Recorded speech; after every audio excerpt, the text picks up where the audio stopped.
thanks, Richard. That's quite amazing. Now, just quickly, because we're going to shortly run out of time for lunch and you guys must all be dying for a break, the team has actually taken some of the key themes out of your brainstorming and shortly we're going to put them up on the slides. Interesting, a number of them are sort of quite strong statements, but there's a bunch of questions also emerging. And I'd like to ask our panel if they would be prepared to help us kind of come to some conclusions on that. In addition, Jennifer McClure's here. Jennifer, would you like to come and join us, please? Or are you trying to duck out?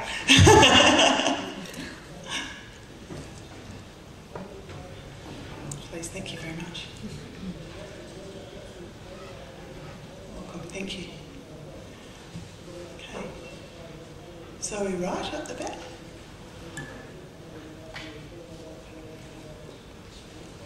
Okay.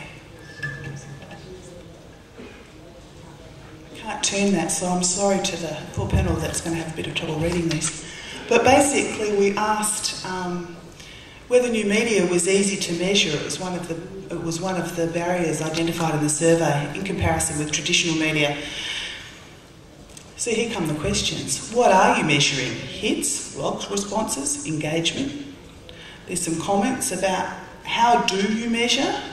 And can it be qualitative rather than quantitative? Is it cost effective? Is there a personal cost? Or perhaps, sorry, there is a personal cost. What's your feeling, panel, about the ability of new media as to be measured and how does it compare with traditional media? Oh, I like that question. I mean, it's in some respects it's difficult to measure, but in other respects, if you've got the ability, you can measure it more effectively.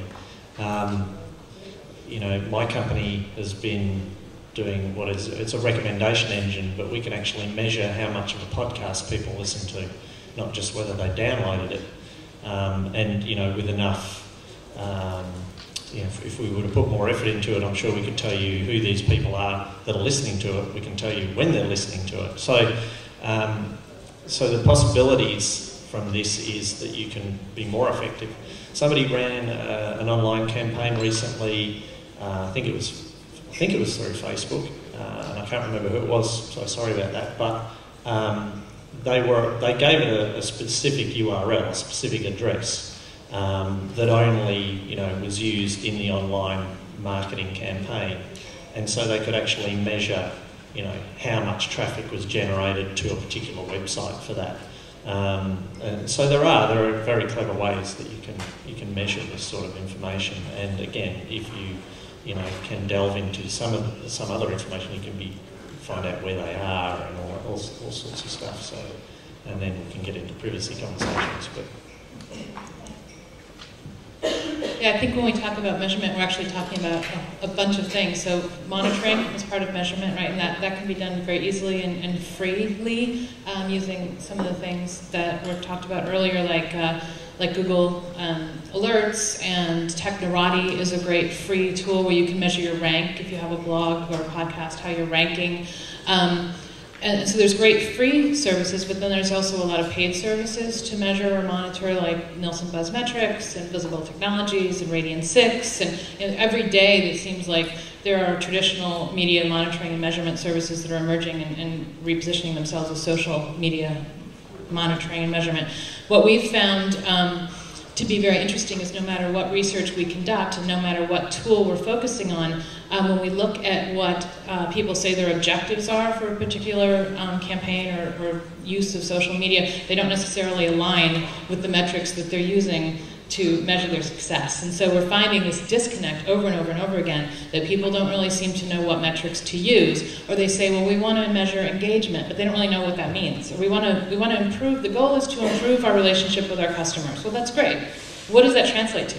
Does that translate into bottom line? Does that translate into more comments on your blog? What is the real metric that you're looking for? And so actually, from the society's perspective, what we're doing is next year launching a huge industry-wide initiative to start to set some standards around metrics. In some cases, you can see the ROI very easily. I mean, I loved the transit authority example. I thought it was a fantastic use of both social media, but also just just getting the information to people in a way that really understands how they want it, how they use it, where they're accessing information, what they need. There's nothing that social about it necessarily, except that you have set yourself up as a thought leader in that regard, because you're getting people what they need when they need it.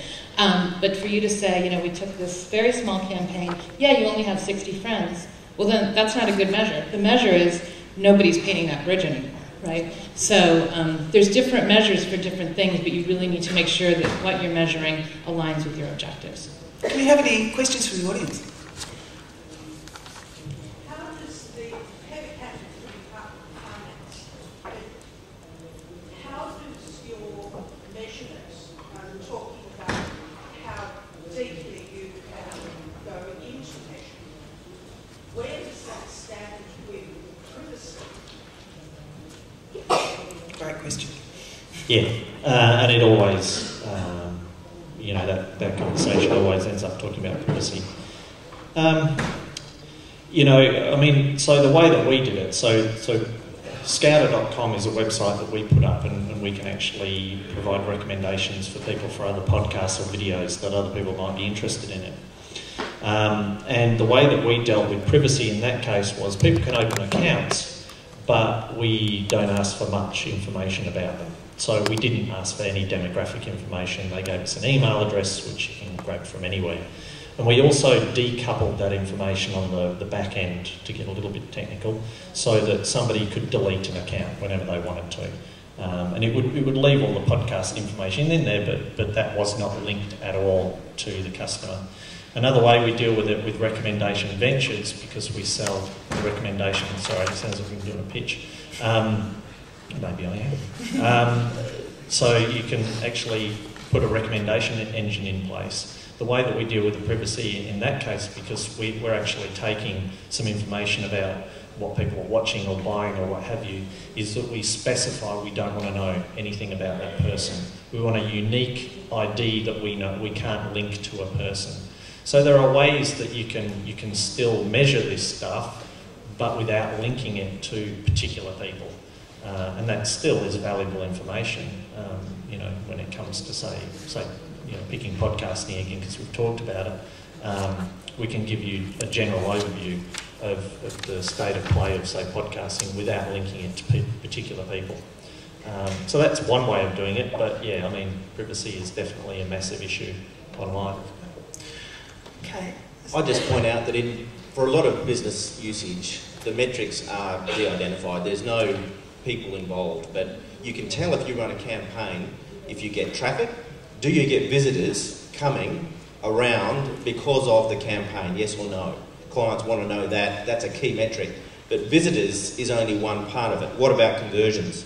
Now online, you can get a very, very precise measurement of the response to a campaign in terms of visitors and conversions, right down to the dollars. So in general, online gives you a much more accountable, metrics-driven environment. And when you open this up to people, the lights go on very rapidly. They go, by gosh, I didn't know that's where it came from.